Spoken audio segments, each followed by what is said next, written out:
بسم اللہ الرحمن الرحیم۔ ایک کتاب بڑی عمدہ خدیجہ طاہرہ کی شخصیت کے بارے میں لکھی گئی، کا نام رکھا گیا خصائص ام المؤمنین، اور اس کتاب کا لکھنے والا وہ شخص ابراہیم، بہت زیادہ کوئی بڑا نام تو نہیں ہے لیکن بڑا کمال کیا، 160 خصلتیں جمع کی ہیں جناب خدیجہ طاہرہ کی، 160، اور آخر میں معجزات و کرامات کے باب میں لکھتے ہیں کہ ویسے تو الگ کتاب مرتب کی جائے کہ کس کس کو خدیجہ کے وسیلے سے کیا کیا ملا، ایک الگ کتاب مرتب کی جائے، وہ لکھتے ہیں، کہتے ہیں البتہ میں اپنا خود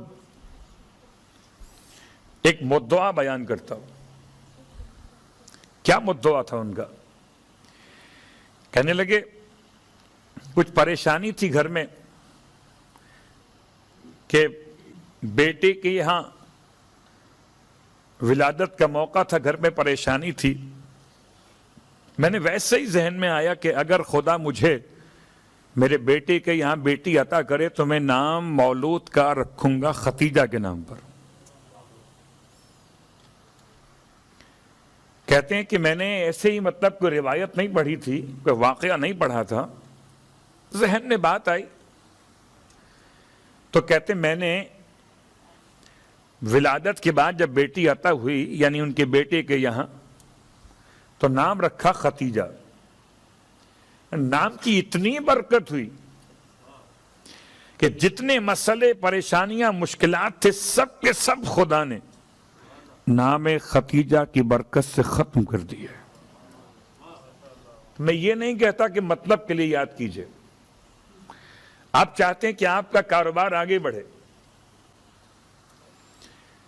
تو اپنے کاروبار میں شامل کیجئے جناب خدیجہ طاہرہ کو۔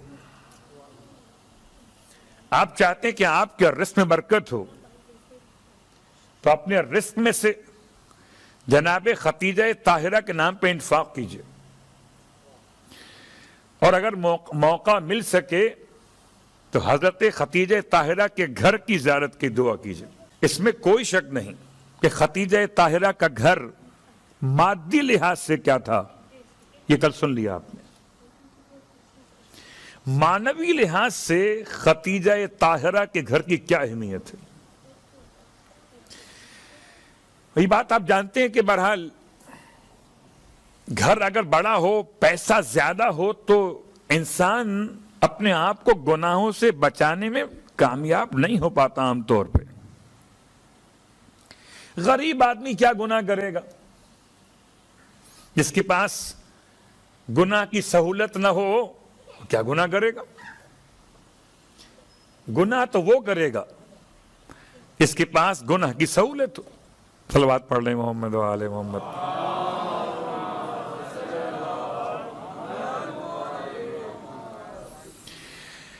تو اب اگر تلاش کیجئے کہ اتنے بڑے گھر میں رہنے والی خاتون، اتنے سارے کاروبار کا سرمایہ رکھنے والی خاتون، زمانہ جاہلیت میں شراب عام ہے، زمانہ جاہلیت میں زنا عام ہے۔ مجھے معاف کیجئے گا، جب تک میں ماحول نہیں پڑھوں گا، جب تک معلوم کیسے ہوگا کہ نجاستوں میں طہارت کا مقام کیا ہوتا ہے، یا یوں بات بدل دیجئے کہ جہالتوں میں علم کا مقام کیا ہوتا ہے۔ تو زمانہ جاہلیت، زمانہ کفر و الحاد، زمانہ گناہ اور فسق و فجور ہے کہ پورا معاشرہ عام طور پہ سوائے استثناءات کے اس پہ مولوی سوچ چکے، اور ایسے میں اتنے بڑے گھر کی مالکن اس مقام پر فائز ہے کہ اسلام سے پہلے، پیغمبر کی زیارت سے پہلے، حضرت فاطمہ زہرا کی ماں بننے سے پہلے آپ نے اپنے نفس کے ساتھ ایسا جہاد کیا ہے اللہ اکبر، کہ اس مجاہدے کی بنیاد پر زمانہ جاہلیت میں آپ کو طاہرہ کہا گیا۔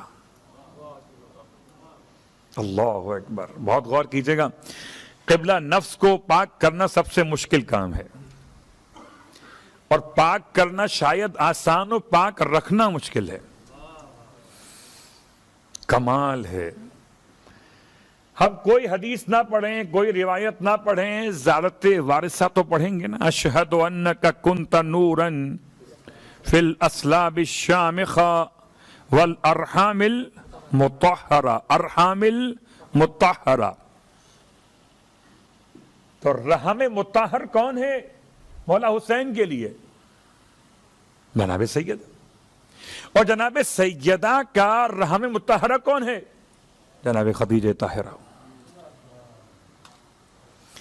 جو 11 اماموں کی ماں ہیں اس کی بھی ماں خدیجہ طاہرہ، جو صاحبہ تطہیر ہیں اس کی ماں ہے طاہرہ۔ بیٹی پر تطہیر ہے اور ماں پر لقب طاہرہ کا عنوان ہے۔ تو یہ بات یاد رکھیں، اتنے بڑے گھر کے بعد، اتنے سارے غلام اور کنیزوں کے ہجوم کے بعد، اتنے بڑے سرمایہ تجارت کے بعد آپ کی شخصیت اتنی طیب و طاہر ہے، اتنی نفیس شخصیت ہے کہ زمانہ جاہلیت میں، یعنی لفظ طاہرہ وہ لفظ ہے جو کسی معصوم نے الگ سے بیان نہیں کیا، یہ آپ کے اصل کردار کی بنیاد پر ہے۔ ہر وہ گھر مبارک ہو سکتا ہے اس میں اچھے کام انجام دیے جائیں۔ آپ تلاوت قرآن کریں، آپ کا گھر مبارک۔ اچھا، ایک مسئلہ اور آج کل ہمارے یہاں بہت مشہور ہو گیا، ایک صاحب علم شخصیت نے کہہ دیا کہ جی آپ روزہ اپنے گھر کھولا کر صلوات پڑھیں محمد و آل محمد پر۔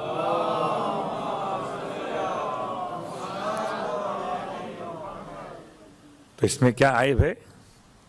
لوگ سوال کر رہے ہیں مولانا کیا کریں، مسجد میں کھولیں گھر چلے جائیں، کوئی حرج نہیں، آپ چاہیں تو دونوں مقامات استفادہ کر لیں۔ اگر گھر پہ ہوں تو افضل گھر پہ کھولنا ہے، اور اگر اللہ کے گھر میں ہوں، ابھی الگ بات ہے، بہرحال میں اس طرف نہیں اپنے آپ کو موڑوں گا، کیا یہ مسجد میں کھانے پینے کا انتظام کرنا فقہی لحاظ سے کیسا وہ الگ موضوع ہے۔ مسجد تو عبادت کے لیے، بہت ڈر لگتا ہے کہیں کوئی بات آگے نہ بڑھ جائے، میں تو ڈرتا ہوں مسجد کی تسبیح پہ استخارہ کرتے ہوئے۔ کیوں؟ کہ مسجد میں جو تسبیح رکھی گئی وقف برائے ذکر سیدہ، ذکر خدا ہے، برائے استخارہ نہیں ہے۔ بھائی آپ جانماز اگر سر کے نیچے رکھ کے سو جائیے، کیا مطلب اس کا؟ مس یوز ہے اس کا۔ یہ تو باتیں بہت ساری ہیں، لیکن بہرحال کوئی حرج نہیں ہے اگر کوئی مسجد کے باہر انتظام کیا جائے، یا امام بارگاہ میں انتظام کیا جائے، یا ہال میں انتظام کیا جائے، افطار کا کوئی حرج نہیں ہے۔ اب آئیے قرآن سے پوچھتے ہیں، قرآن نے خدیجہ طاہرہ کو کن الفاظ میں یاد کیا؟ بہت ساری آیات ہیں، سورہ مبارک فرقان پہلے پڑھتا ہوں خدمت میں۔ سورہ فرقان کی آیت نمبر 74، یقولون ربنا ہب لنا من ازواجنا وذریاتنا قرۃ اعین واجعلنا للمتقین اماما۔ جب یہ آیت پیغمبر پڑھتے تھے، ربنا ہب لنا من ازواجنا، تو ازواج سے مراد خدیجہ طاہرہ، وذریاتنا سے مراد فاطمہ زہرا، قرۃ اعین سے مراد حسن و حسین آنکھوں کی ٹھنڈک، وجعلنا للمتقین اماما سے مراد علی ابن ابی طالب علیہ السلام۔ اور اگر سورہ والضحیٰ میں پوچھیے تو الفاظ کیا ہے؟ سورہ احزاب کے الفاظ کیا ہے؟ النبی اولا بالمؤمنین من انفسہم، نبی تو اولا سارے اہل ایمان پر ان کے نفوس کے مقابلے، وَأَزْوَاجُهُ أُمَّهَاتُهُمْ، اور ان کی ازواج مومنین کی مائیں ہیں۔ سب سے پہلی ماں کون؟ قبلہ، میں آپ کی خدمت میں جملہ عرض کروں، میرے والد اگر 2 شادیاں کر لیں تو میری ماؤں میں فرق ہوگا نا؟ ایک ماں سگی ہوگی اور ایک ماں سوتیلی ہوں گی، دونوں مائیں۔ تو میرے باپ کو اگر شریعت نے 4 نکاح کی پرمیشن دی ہو تو 4 مائیں ہو سکتی ہیں، مگر کیا کریں کہ 4 میں 3 سوتیلی ہوں گی اور ایک سگی ہوگی۔ سگی کون سی ہوگی؟ کہ اگر آپ پہلی اولاد ہیں تو پہلی سگی ہوگی، جو بعد میں آئیں سب سوتیلی ہوں گی۔ تو سارے امت کے لوگ یاد رکھیں، سوتیلی ماں کا بھی احترام کریں مگر سگی ماں کی طرح نہیں۔ کیا سگی ماں ہے، اللہ اکبر! یقیناً قرآن مجید نے سورہ مبارکہ والضحیٰ میں وَوَجَدَكَ عَائِلًا فَأَغْنَا، تا قیامت تک یہ لکھا جاتا رہے گا کہ اس میں عائل کون اور اغنا میں غنی بنانے والا کون۔ عائل کہتے ہیں تنگ دست کو، اغنا کہتے ہیں تنگ دستی دور کرنے والی شخصیت کو۔ کیا خدا کا نظام ہے کہ کہتا ہے کہ اے حبیب، کیا اس نے آپ کو تنگ دست پا کر غنی نہیں بنا دیا؟ تو حیرت کی بات ہے، خدا اپنے لیے اغنا کہتا ہے، اس نے تمہیں غنی بنایا۔ مال ختیجہ کا تھا، عطا خدا نے کیا، تو خدا ختیجہ کے مال کو اپنا مال کہتا ہے۔ اللہ اکبر! اگر مومن ہو تو پھر ختیجہ کو اپنی ماں تو کہے، صلوات پڑھے محمد و آل محمد۔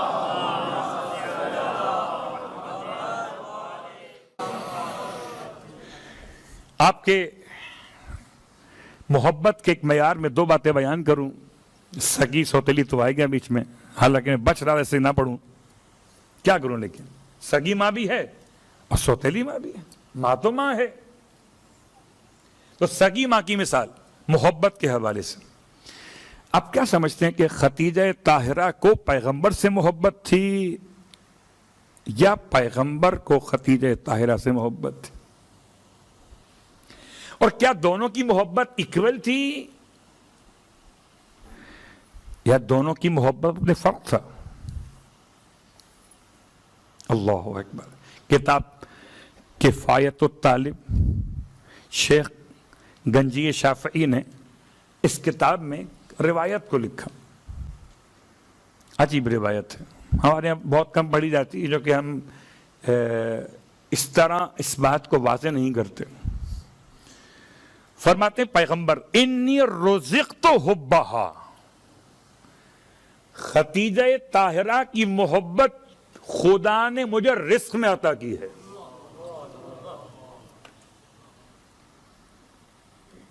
حبہا، اس سے یہ خصوصیت بنی کہ ختیجہ حبیبہ رسول خدا ہے نا۔ بات کو پلٹ دیتا ہوں، حبیبہ نہیں، محبوبہ، کیونکہ میں ڈر رہا تھا کہ لفظ کہیں اور نکل جائے۔ ایک ہے محبوب، ایک ہے حبیب۔ حبیبہ خاص جناب سیدہ کے لیے ہے، حبیبہ تو حبیبک، تیرے پیغمبر تیرے حبیب کی حبیبہ کون؟ فاطمہ زہرا بیٹی حبیبہ ہیں اور ختیجہ محبوبہ ہیں۔ اللہ اکبر! کیا فرق ہوا کہ حبیبہ اسے کہتے ہیں جو محبت کرے، جس سے محبت کرے اسے کہتے ہیں محبوبہ۔ اللہ کے رسول فرماتے ہیں انی رزقت حبہا۔ اور شاید یہ بات اتنی آسان آپ کو نہ لگی ہو تو میں آسان کر دیتا ہوں۔ جب کبھی نکاح کے صیغے پڑھے جاتے ہیں تو خدا رحمت و مودت کو ان 2 کے درمیان خود سے اتار دیتا ہے۔ اگر مجھ جیسا کوئی مولوی آپ کا صیغہ نکاح پڑھے تو خدا رحمت و مودت کو اتار دے، اور اگر ابو طالب جیسا قاری نکاح پڑھے،